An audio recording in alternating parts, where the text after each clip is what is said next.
Hi friends, నమస్తే. శ్రీలహరి అండి. నేను ఈరోజు చింత చిగురు ఉల్లిపాయ కూర చేసుకుందాం అనుకున్నానండి. అందుకని కాస్తంత చింత చిగురు తీసుకున్నానండి. 5 ఉల్లిపాయలు తీసుకున్నానండి, 5 పచ్చిమిరపకాయలు, కాస్తంత కరివేపాకు. చక్కగా ఇవన్నీ మంచిగా నీట్గా కడిగేసి ముక్కలు కోసేసుకొని చింత చిగురు నలుపుకొని కర్రీ స్టార్ట్ చేసుకుందామండి.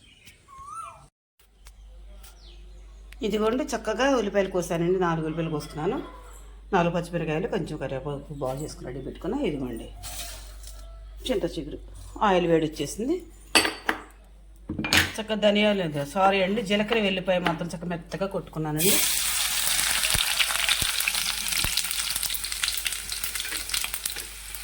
చక్కగా వేసి తర్వాత కరివేపాకు, తర్వాత కొత్తిమీర,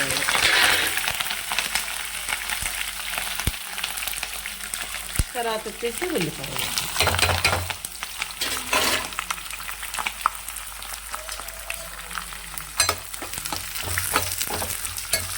కొద్ది పెద్ద పెద్ద ముక్కలు ఎందుకు కోసారండి అని, చక్కగా చింత చిగురు పుల్లగా ఉంటుంది కదండి. చక్కగా ఈ ఉల్లిపాయ ముక్కలకి ఆ పులుపు పడితే చక్కగా ఉల్లిపాయ ముక్కలు చక్కగా పుల్లగా ఉంటాయండి.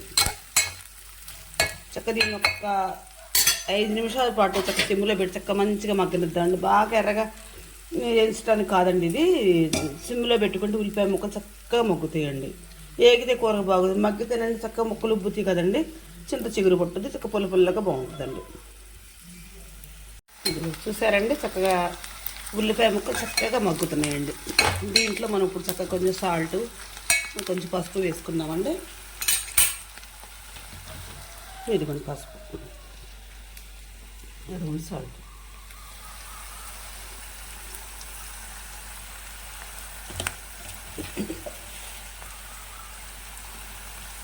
సాల్ట్ వేసారు ఎందుకంటే అండి ఆకులు వేస్తే ఆకు అంత పట్టదు కదా. ఉప్పులు వేసేస్తాం అనుకోండి, దీంట్లో చక్కగా ఉల్లిపాయ ముక్కలు కట్లు కొట్టేస్తాం. వచ్చిన చిగురు వేస్తే ఎంత వేస్తే అర్థం కాదండి. అందుకని ఉల్లిపాయలు వేగినప్పుడు పసుపు ఉప్పు వేసుకుంటున్నాను. కారం తర్వాత వేసుకుందామండి.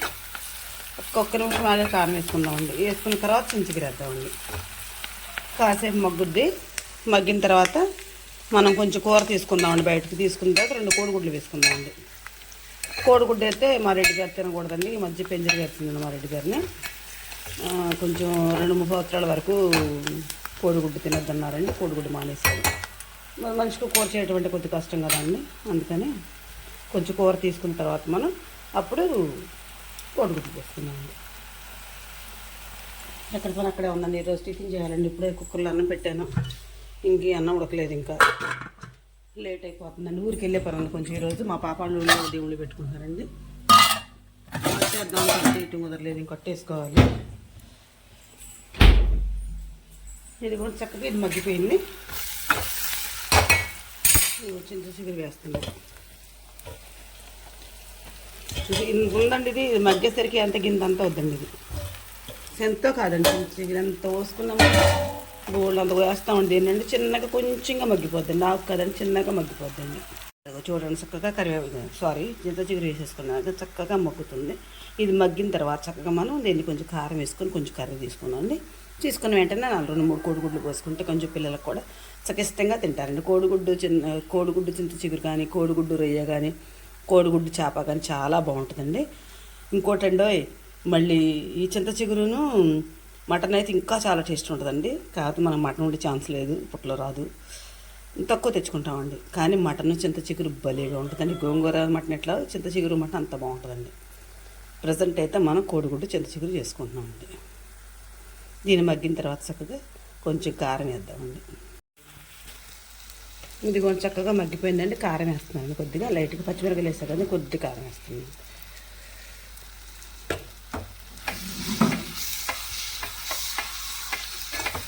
ఇప్పుడు కారం వేసుకున్నాము. దీన్ని కొంచెం కూరగా తీసుకొని పక్కన పెట్టుకున్న తర్వాత 2 కోడిగుడ్లు వేసుకున్నాము. ఇది కొంచెం తీసేస్తాను కూర కొంచెం. ఇప్పుడు 2 కోడిగుడ్లు ఇందులో పోస్తున్నాము.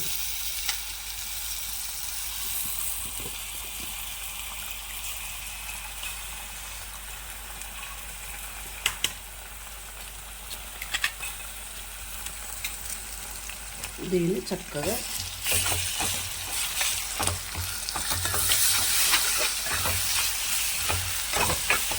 చల్లమంటలు ఎలా ఉడుకుతుందో మీకు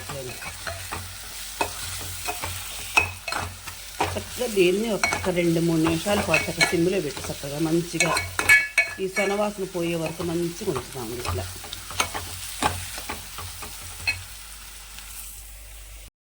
ఇది చక్క కోడిగుడ్లు మంచిగా చిన్న చిన్న ముక్కలుగా అయ్యి ఇది అయిపోయినాయండి. కొంచెం దీంట్లో ధనియాల పొడి వేస్తున్నానండి.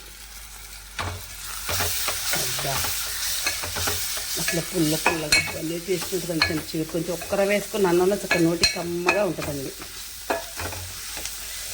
కంపలమ్మడి కట్టలేమట అనుకుంటాం కానండి, కంపలమ్మడికి వేసుకున్నందుకు చక్కగా ఈరోజు కూర మాత్రం చాలా బాగా కుదిరిందండి. మీకు నచ్చితే నాకు ఒక లైక్ ఇవ్వండి. Please subscribe.